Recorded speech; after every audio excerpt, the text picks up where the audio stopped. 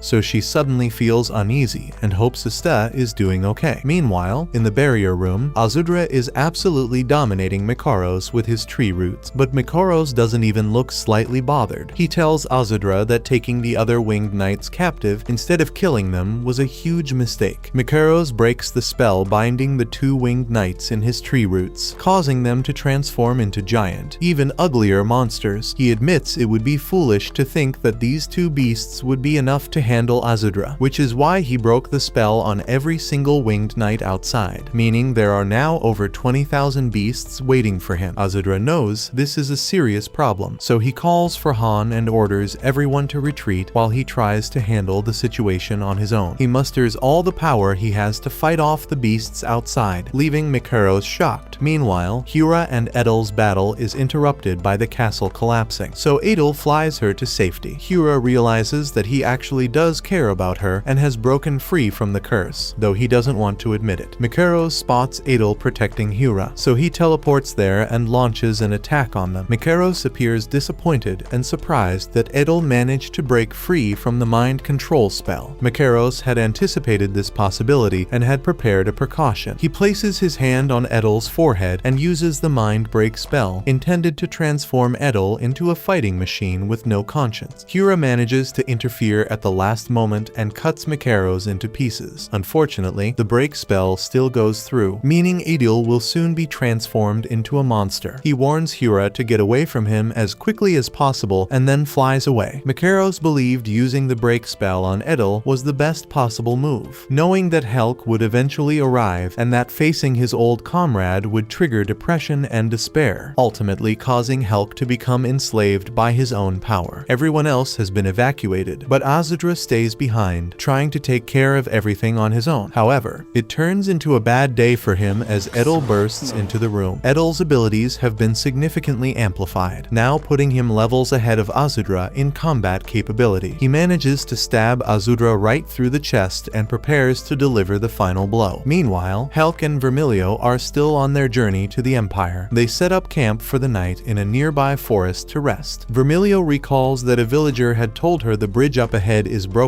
meaning they will need to take a detour. Harpy wants to help as much as possible, but both Helk and Vermilio tell her not to overexert herself. Acting as a guide back to the Empire is enough, and she should just go to sleep. Harpy obeys and lies down to rest. After she goes to bed, Vermilio recalls the message Azudra had sent her, instructing her to head to the southern part of the Empire instead. According to Harpy, the human empire has set up a border close to the southern empire, so Vermilio suggests to Helk that they forge ahead as quickly as possible without stopping to restock supplies. With that plan, they should arrive in about 3 days. Helk agrees, though he admits that it doesn't feel like they've traveled very far and that they are almost at their destination. Vermilio agrees, admitting that she has enjoyed every bit of the journey. However, now that they are faced with the final battle, no matter what plan is in place, Vermilio is almost certain that Azudra considers them both the last resort for assassinating the king, since they most likely have the combined strength to defeat him. She notes that defeating the king won't mark the end of the battle. It will only signify the beginning. The real task will be to eliminate all humans who mutate as a result. Helk reassures her that it's not a big deal because he will smash every last one of them. Vermilio calls him a baka and tells him to stop shouldering all the guilt because her powers are most effective when outnumbered, making her just as effective as he is, and Helk agrees. The next day, Helk and the others head toward the base set up in the Southern Empire. Before they arrive, they see Roof, a member of the scouting team, crash to the ground. She warns them not to proceed further because the winged knights launched a surprise attack and wiped out their base. The scene shifts to the burning base, where Mr. Raffid leads the remaining winged knights. He had expected to see Helk there, but was surprised to find an entire camp of demons instead. Vermilio is quick to realize that the attack wasn't intended for the knights, but for Helk. Her guess is correct. The humans fear Helk's power as much as the demons do, and are doing everything possible to prevent him from participating in the war. Vermilio begins to feel paranoid and freezes, but Helk calmly walks forward, asking her if she is coming. Vermilio snaps out of it and instructs Harpy and Peewee to stay behind and tend to Roof's wounds. A little while later, Vermilio and Helk arrive at a desolate battlefield, where Mr. Raffid stands opposite them. He looks at Helk and notes that he appears to be in good shape. He assumed Helk would be more worn out by now. Mr. Raffid wastes no time beating around the bush, admitting that the only reason he came here was to crush him. He is the last obstacle standing in the way of their plans to create a new world. Mr. Raffid assumes that by now, Helk must understand that there is an immense power within him. He admits that his job is to force that power into a berserk state and make Helk withdraw from the war entirely. However, he offers Helk a chance to walk away freely, sparing his life. He advises Helk to take his friends and find a secluded area unaffected by the war and hide until it is over, telling him there is no shame in running. Helk, of course, refuses to back down. He tells Raffid that if he intends to continue this tragedy, he has no choice but to fight. Mr. Raffid calls him a fool for making that decision and promises that he will perish. He launches a wave of winged knights at them, but Helk and Vermilio work together and easily cut down the wave. Mr. Raffid had never expected Helk to have such a strong companion, so he picks up his sword and joins the battle personally. The attack he launches on Vermilio causes a massive explosion. Helk pauses, looking toward her to ensure she is okay. Vermilio emerges from the smoke and tells him not to worry, assuring him there's no way she's going to die from an attack like that. Mr. Raffid realizes that his plan to make Helk go berserk will no longer work because Vermilio is there to provide him moral support and keep him sane. He reasons that, since Helk has grown attached to Vermilio, the only way to make him go berserk now would be to kill her. Vermilio, however, is confident that even if he were to kill her, Helk would still be fine. Over the time they have spent together, Helk has built self-control and restraint, so there is no way he would go berserk. Suddenly, Vermilio senses an ominous aura nearby. As she looks back, a winged knight shoots an arrow, which she manages to dodge. However, the arrow was actually aimed at Helk, not her. She warns him just in time, and he catches the arrow safely. This winged knight is unlike the the others. It is surrounded by a menacing purple aura. Vermilio tells Helk she can handle the regular winged knights while he takes on the special one. She uses her fire magic to hold them down, but suddenly senses another ominous aura. Mr. Raffid bursts through the flames and confronts Vermilio directly. He warns her that she's the most ignorant about Helk, foolish to think he can resist going berserk. Vermilio senses Helk's aura at full potential in the distance. The special winged knight attacks, but Helk catches it effortlessly, his presence so overwhelming that all nearby winged knights fall to their knees. Vermilio tries to advance, but Raffid tells her it's useless. What she's witnessing is Helk's sorrow and pain. Helk is human, and overcoming such despair is nearly impossible. Right now, he must kill one of the people he loved most. Vermilio is confused until she sees Helk remove the knight's helmet, and it's Alicia. Helk holds her face, apologizing for not protecting her, promising to end all of this. Vermilio understands instantly. Helk must kill someone he loves to prevent himself from going berserk. Even she couldn't live with such an act toward those she cared for. Realizing this, Vermilio runs toward Helk, understanding that he never puts himself first. He only worries about others. Helk came to the Demon Lord tournament not to destroy humans, but to pass the Hero Slayer sword to Azudra. Vermilio berates herself for not realizing it sooner. She rushes forward, intending to stop him, but Mr. Raffid intercepts, warning her she's gone far enough. Vermilio uses magic to hold Raffid at bay briefly, then slices his face with the Hero Slayer sword and runs past him. Mr. Raffid recognizes the sword's danger and lets her go. Helk is about to stab Alicia when Vermilio creates an explosion to distract him. She approaches and tells him what she should have said from the start: they should try to save the humans, not destroy them. She reminds him of the real moments he shared with Edel and Alicia, emphasizing that there may still be hope. Vermilio realizes that her lingering unease stems from seeing Helk as a friend. Wiping out humans would protect the Demon Empire, but it wouldn't make him happy. She resolves to save them instead. Mr. Raffid, however, warns that the awakening has altered the humans' genetic composition